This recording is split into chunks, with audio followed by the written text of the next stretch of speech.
These lessons are sold only on our website, effortlessenglishclub.com. If you bought these lessons somewhere else, you have an illegal copy. Please notify us, and we will take immediate legal action against the seller. Thank you.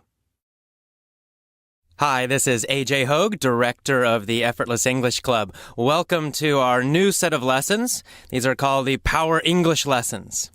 The reason they're called Power English is because in these lessons, we're going to do two things. Number one, you're going to learn English, of course. As always, we have the mini stories, which are our favorite lessons for most of our members. But the content, the focus, the topics in these lessons are going to be focused on the psychology of learning and the psychology of success. Now, these ideas, they're not just my ideas. In fact, they come from a lot of other people. They come from people like Tony Robbins, who's a famous success coach, Robert Anton Wilson, Joe Vitale, Robert Kiyosaki, Alan Watts. So I've taken a lot of ideas from a lot of different people about this topic of the psychology of success. And the reason that we're going to talk about this in these lessons is that in my experience, most English students struggle and fail because of psychology, not because of methods, not because of teachers. Those things are important. But, Tony Robbins talks about the fact that psychology is 80% of success. And I think he's right based on my experience with many, many English students. Psychology is 80% of success. So 20% are the methods you use to study. 20% are the schools you go to, the teachers you have, the books you use. Those are important. We talk a lot about them. But the other 80% is psychology, your motivation, your emotions, how you manage your time. All of these things are, in fact, much, much more important. What I saw in my classes were that the enthusiastic students, the energetic students, the optimistic students always learned much faster. They succeeded. The ones who failed, the ones who dropped out and quit, the ones who struggled, had the opposite mentality. They had a very negative mentality. Their motivation was low. They tended to be pessimistic.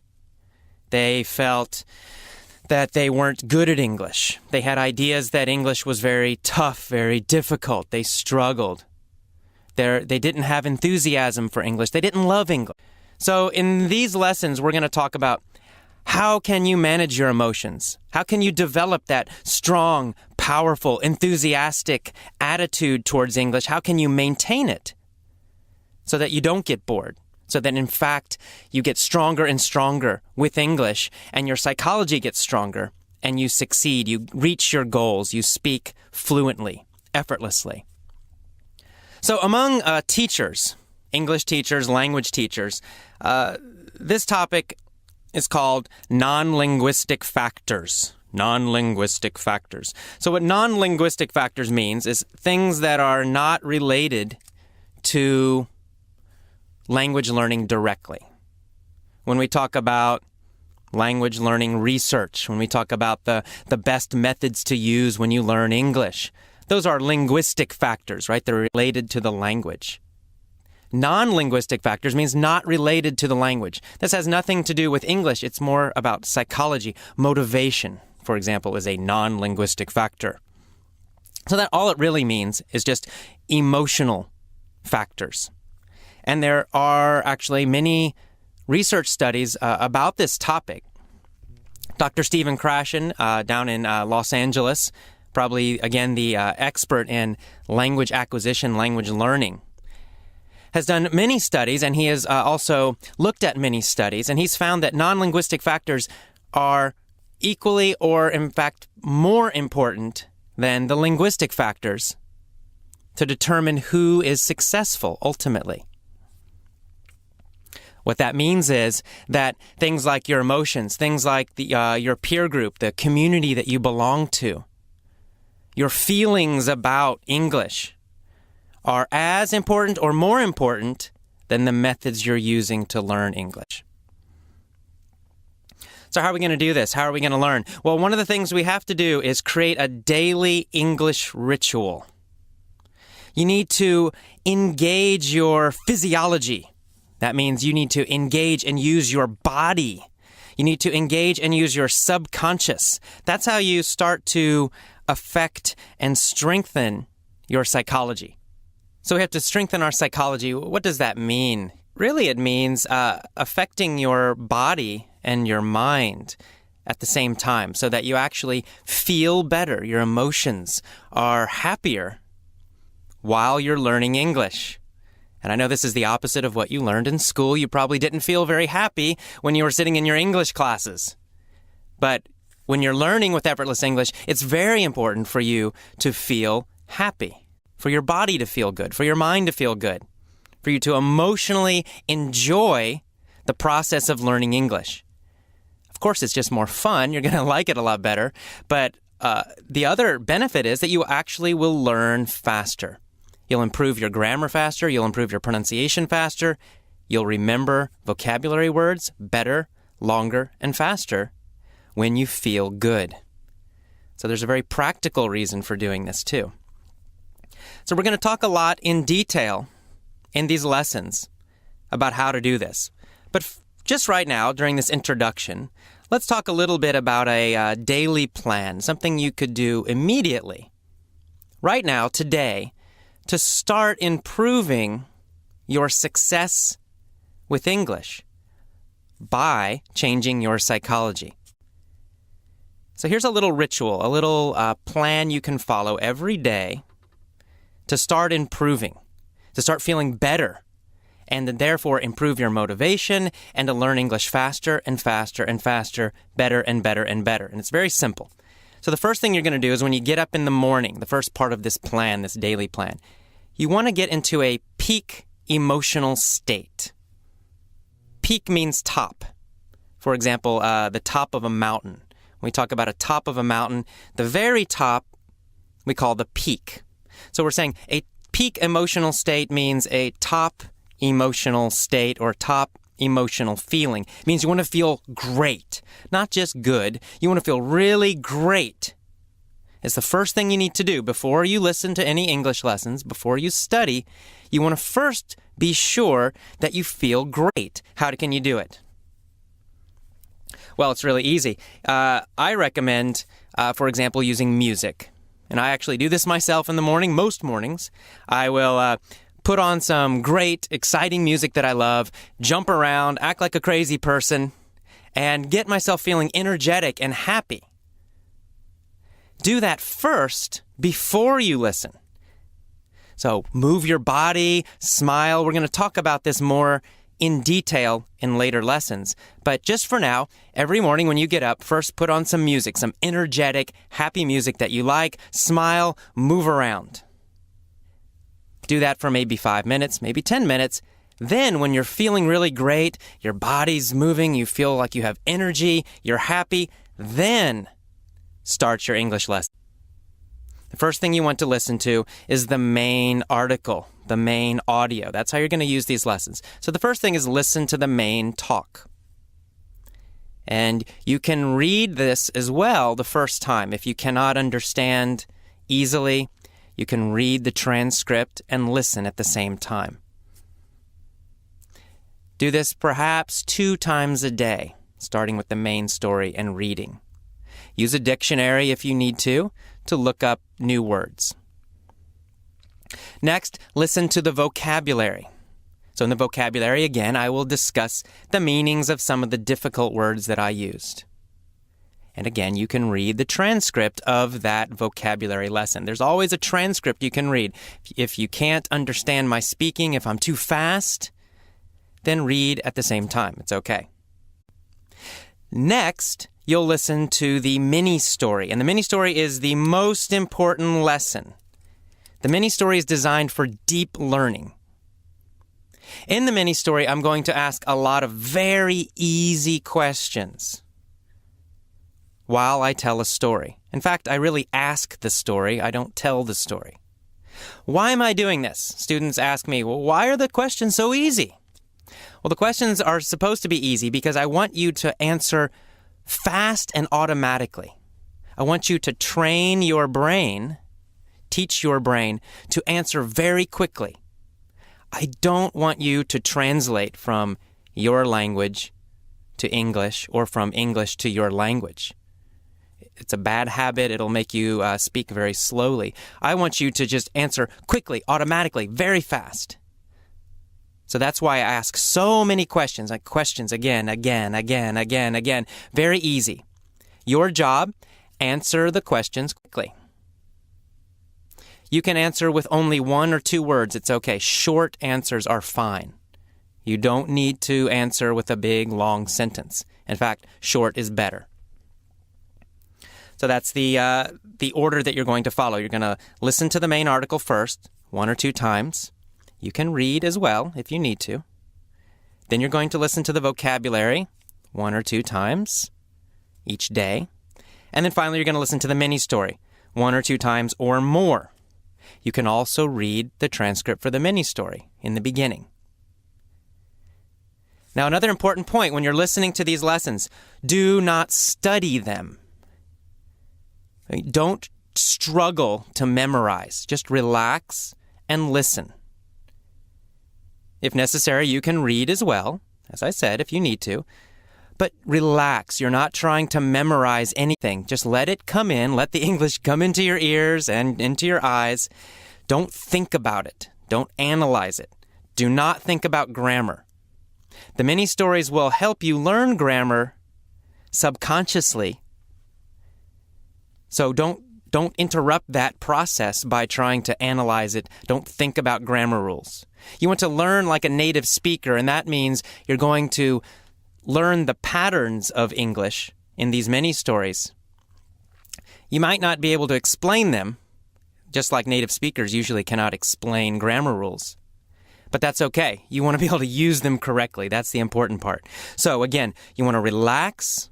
Do not study. Do not think about grammar rules. Do not try to translate. Just relax and listen. That's why we call it effortless English. It should be effortless. You should be smiling, relaxed, and just listening. Now, another important point. You want to move your body while you're listening to the lessons. This will keep your energy high. So, what do I mean by that? Well, a really easy way to do this is just to walk. You've got an iPod, you've got your earphones in, listen to the lessons while you go for a walk. You can do 2 things at one time. You exercise, you improve your body, and you listen to English lessons and improve your mind at the same time. If you're sitting in a train, then maybe you just stretch your body a little bit. If you're in your car, you can move a little bit. You can move around in your seat. If you're at your house, you can go crazy. You can jump around. You can exercise very strongly. You can go to the gym. Do something with your body while you're listening to the lessons. It will keep your energy high. It will keep you feeling better. You'll actually learn faster by doing that. And finally, a very, very important point. You need to use our deep learning method. That means you listen to each lesson set for 1 week or more. So, for example, this introduction, it's got 3 parts. There's a main lecture, a main talk. There's a vocabulary section, and there's a mini story. Well, those 3, you want to listen to those 3 every day for 7 days. You want that repetition. Repetition is very important. You want it to go deeply into your brain. Just one time's not enough. Even if it's very easy for you, if you listen, you understand everything, it's simple, still follow the deep learning method. Still listen to the whole set for 1 week or more. On the other hand, if it seems very difficult, well, listen longer. 2 weeks is okay. Doesn't matter. The point is you want it to go very deeply into your brain, which means you want it to be almost effortless. It's just going to go into your brain and eventually just come out without you thinking. And that requires deep learning. It requires a lot of repetition. So that's kind of your basic plan for using these lessons. Again, first, you're going to get into a peak state. You're going to get excited. You're going to jump around. You're going to listen to music. You're going to feel great. Then you're going to listen to the main lecture, the main audio, 1 or 2 times. Then you're going to listen to the vocabulary 1 or 2 times. Then you're going to listen to the mini story 1, 2, 3, 4, 5 times every day. And remember, relax, feel good, and enjoy the lessons while you listen. Okay, that is it for our main section for this introduction. Next is the vocabulary. I'll see you next time. Bye-bye. These lessons are sold only on our website, effortlessenglishclub.com. If you bought these lessons somewhere else, you have an illegal copy. Please notify us, and we will take immediate legal action against the seller. Thank you.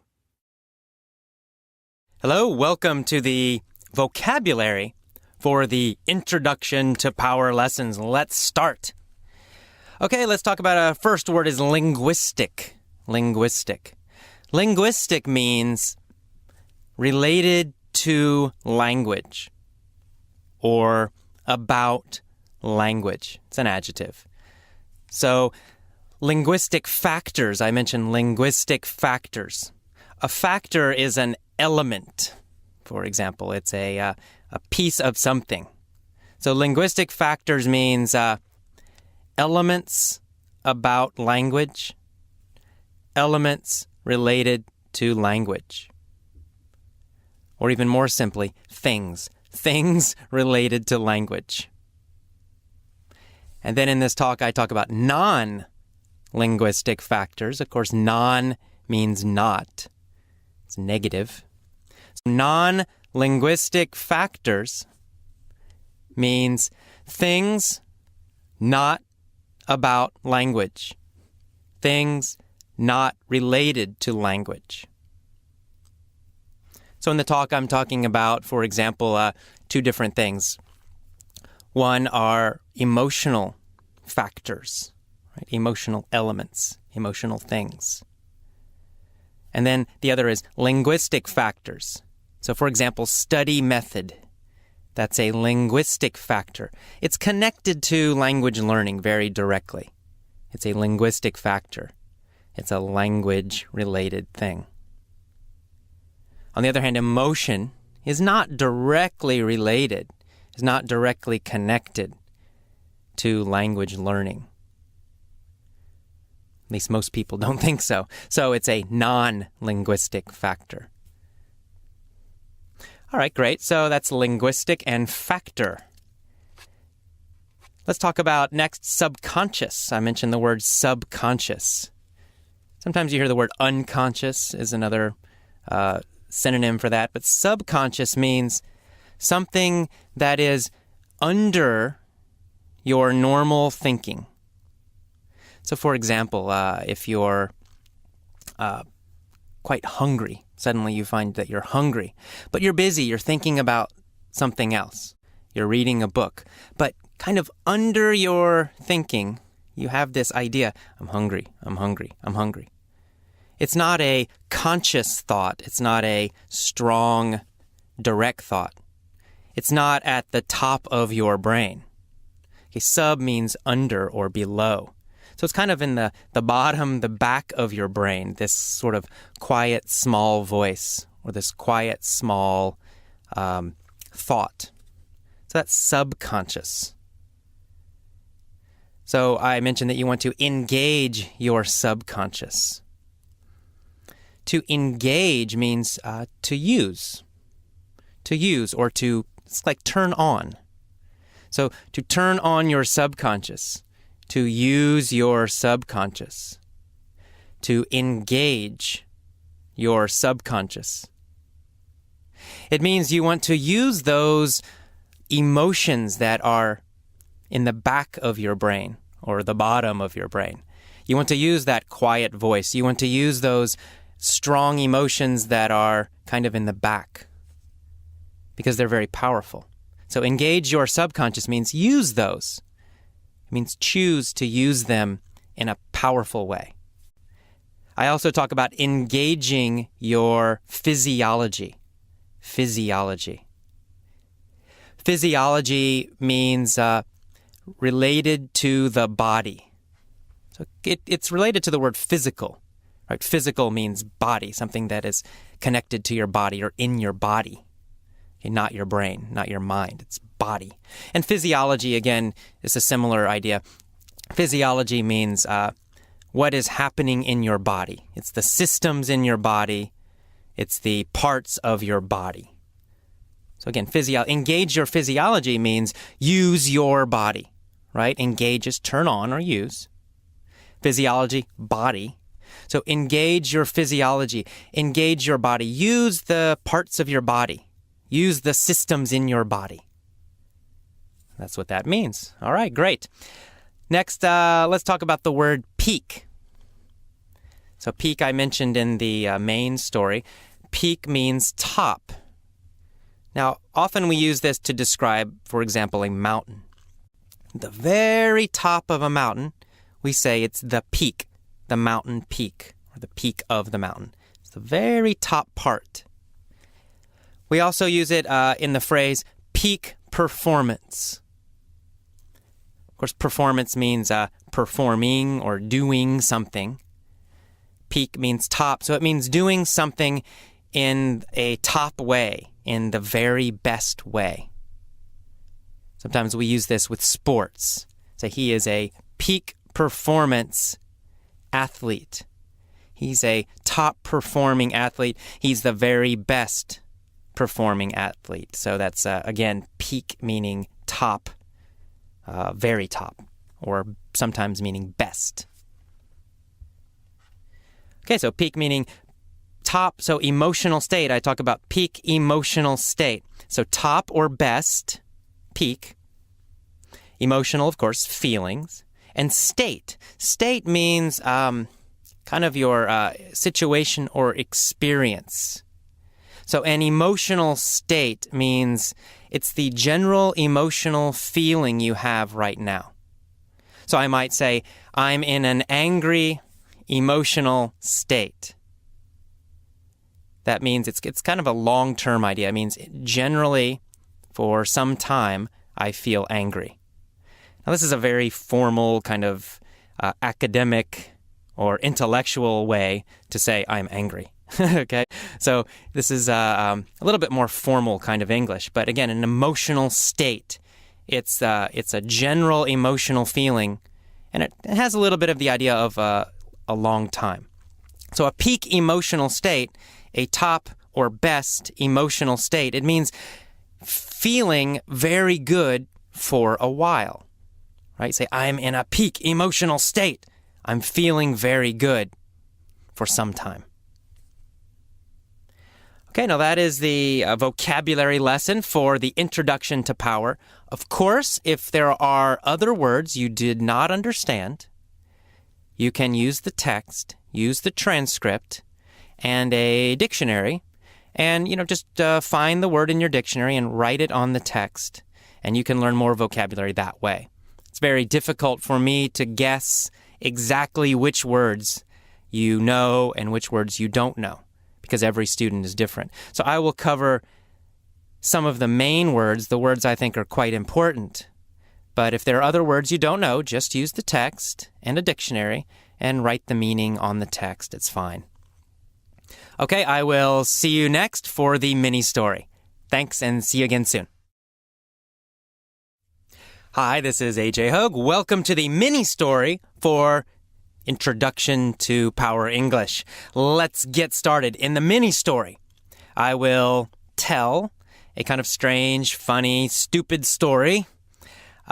Usually, actually, I will ask the story. It means I will ask a lot of questions.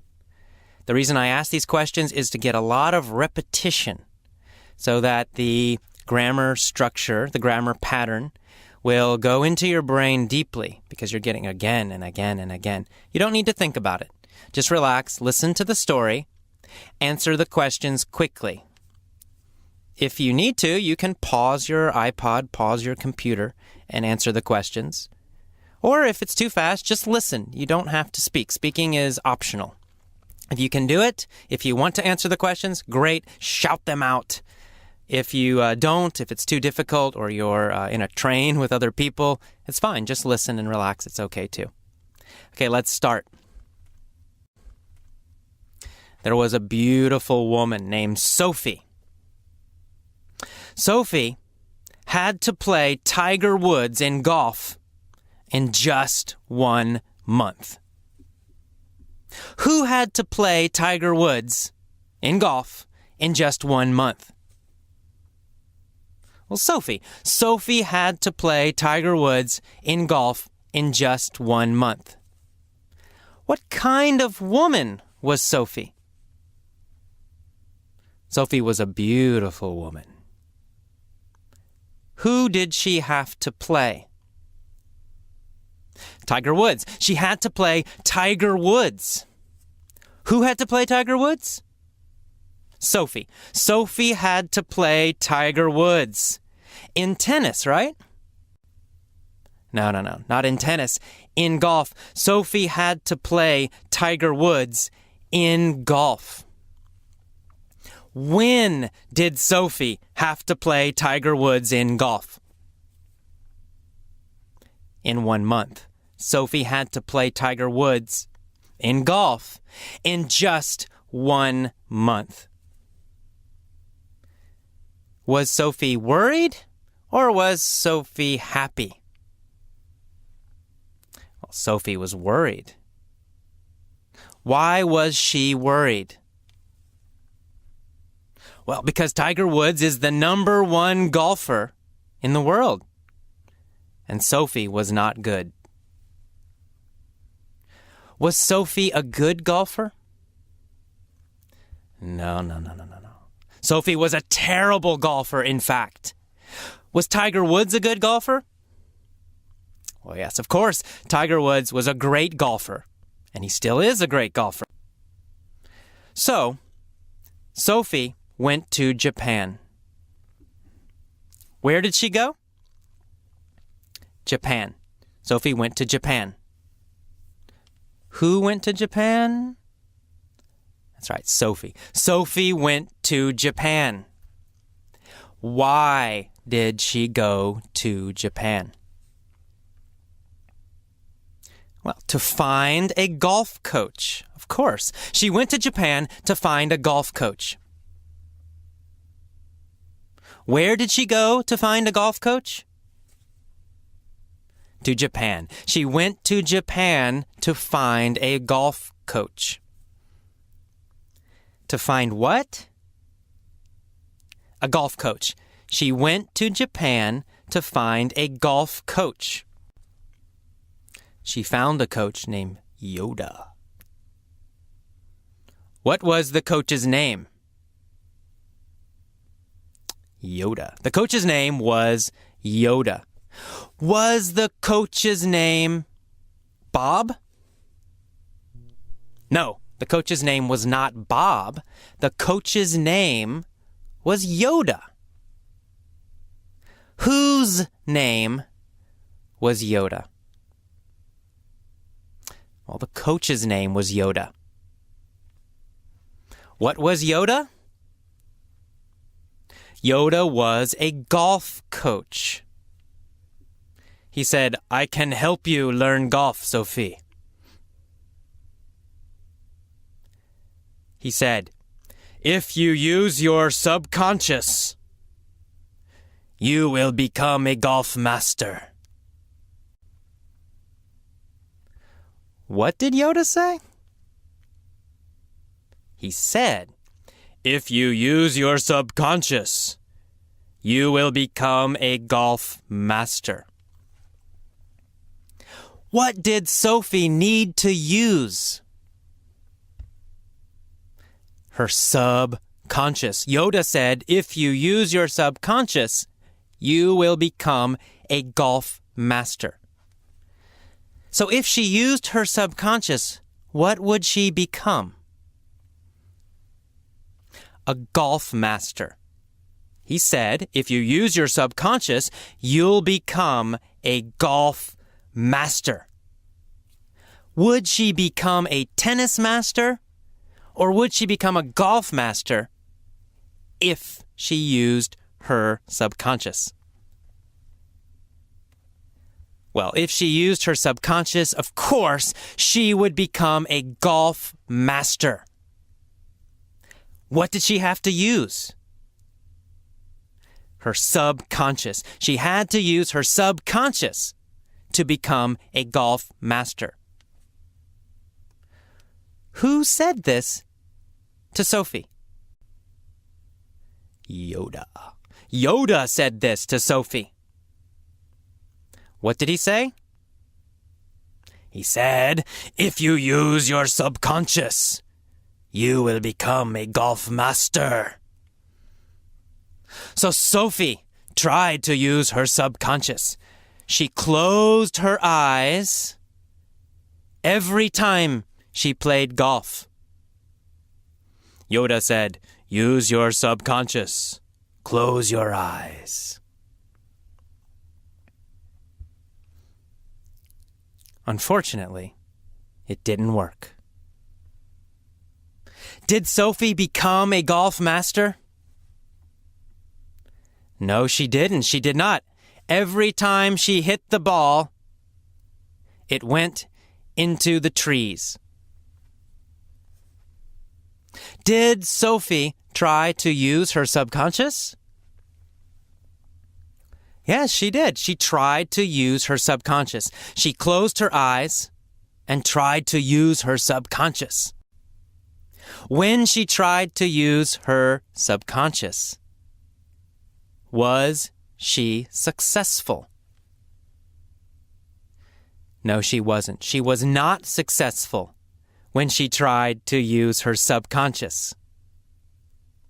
Every time she hit the ball, it went into the woods, into the trees. Ah, poor Sophie. So, Sophie went to Hawaii. Who went to Hawaii? Yoda? Not Yoda. Sophie. Sophie went to Hawaii. Why did she go to Hawaii? To find another golf coach. Why did she go? To find another golf coach. Did Tiger Woods go to Hawaii? No. Tiger Woods didn't go to Hawaii. Where did Tiger Woods go? South Carolina. Tiger Woods went to South Carolina. Where did Sophie go?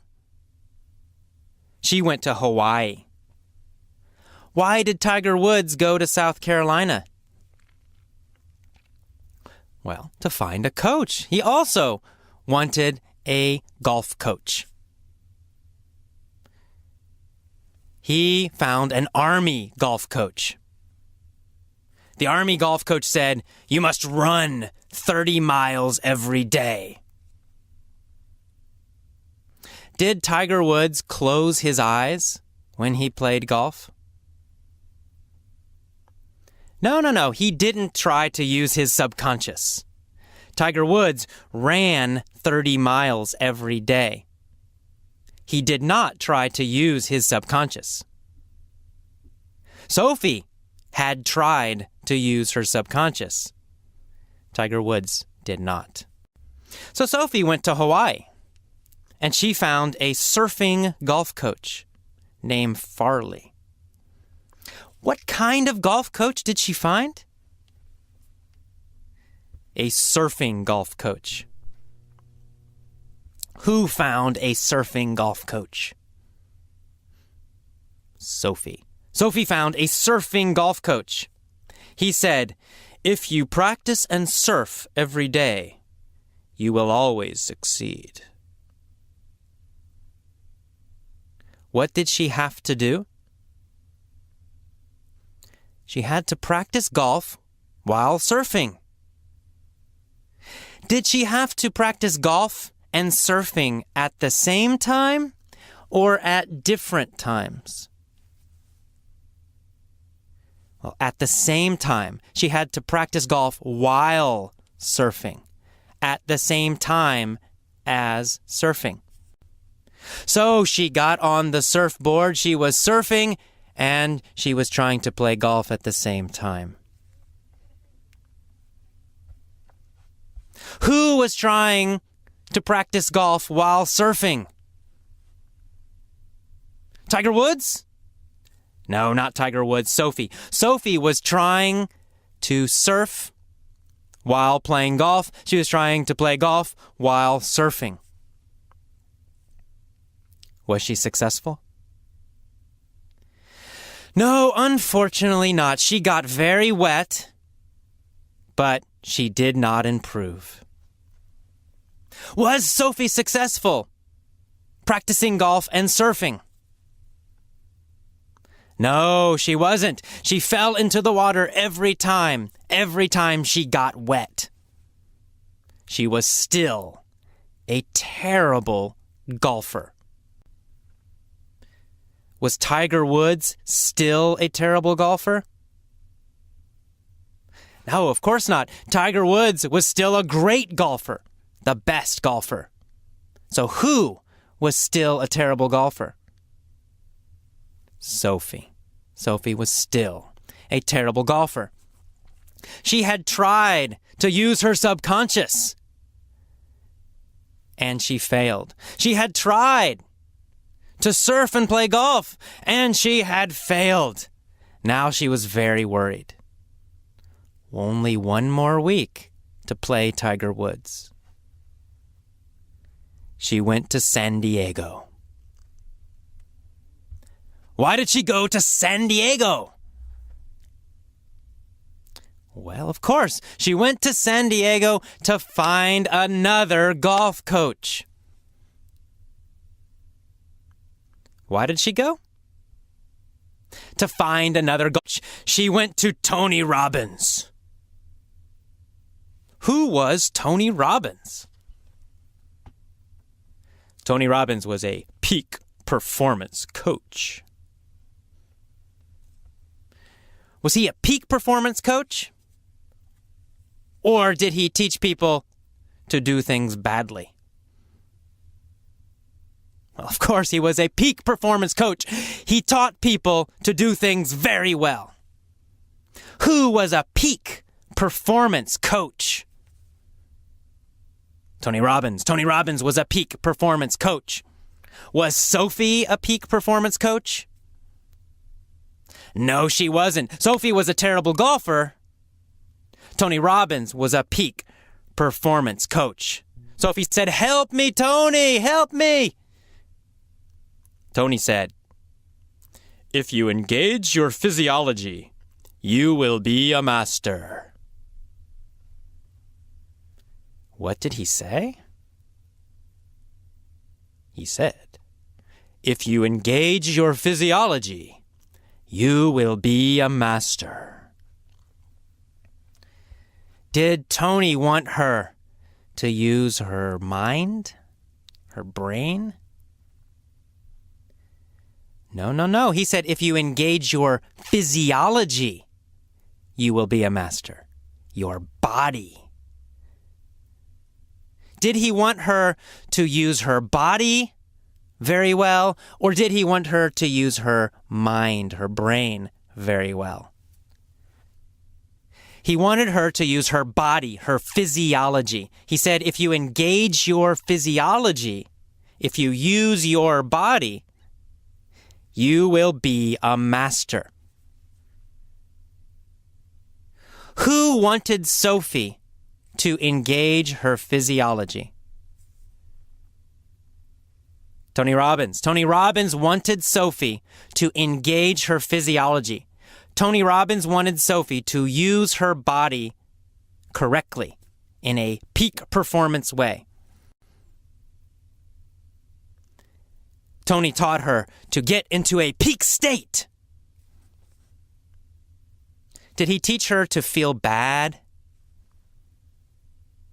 No. He taught her the opposite. He taught her to get into a peak emotional state. He taught her to feel really great. Was she in a peak emotional state or a bad emotional state? She was in a peak emotional state, a top emotional state. She felt top, great, wonderful, best. Who was in a peak emotional state? Sophie. Sophie was in a peak emotional state. Then Tony said, "Now, practice golf." Did Sophie practice golf while she was in a peak emotional state? Yes, exactly. Sophie practiced golf while she was in a peak emotional state. Did she practice golf at the same time that she was in a peak emotional state? Yes, at the same time. She practiced golf while she was in a peak emotional state. She improved very quickly. Finally, the day came. Sophie played Tiger Woods. Tiger was very tired. He looked very tired. But Sophie was in a peak emotional state during the whole game. Finally, at the end of the game, Sophie won. She beat Tiger Woods. Tiger cried, "Sophie, you're the best now." He wrote a check to Sophie for $85 million. How much money did Tiger give Sophie? $85 million. He wrote a check for $85 million. He gave Sophie $85 million. How much did Sophie earn? She earned $85 million. Did Tiger Woods earn $85 million or lose $85 million? Tiger lost $85 million. Was Tiger happy? No, he wasn't. Tiger cried and cried. He was very sad. Was Tiger in a peak emotional state? No, Tiger was in a terrible emotional state. He was sad. He was depressed. He was in a very bad emotional state. How about Sophie? Was Sophie in a great, top, peak emotional state? Oh, yes, she was in a top, great, fantastic, peak emotional state. She was happy. She was excited. And now she was rich.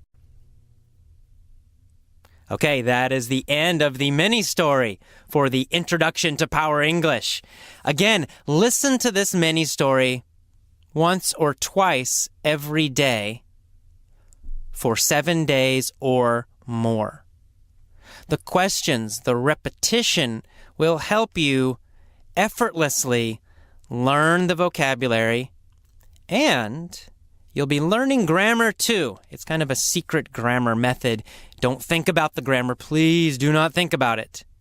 Just relax, listen to the questions, answer the questions. And every day you'll start to learn these basic patterns of English again and again and again, more deeply each day. So again, listen to this lesson every day for 7 days or more. If you get bored, move your body, jump up and down, feel better, and then start again. Okay, I will see you next time. Bye-bye.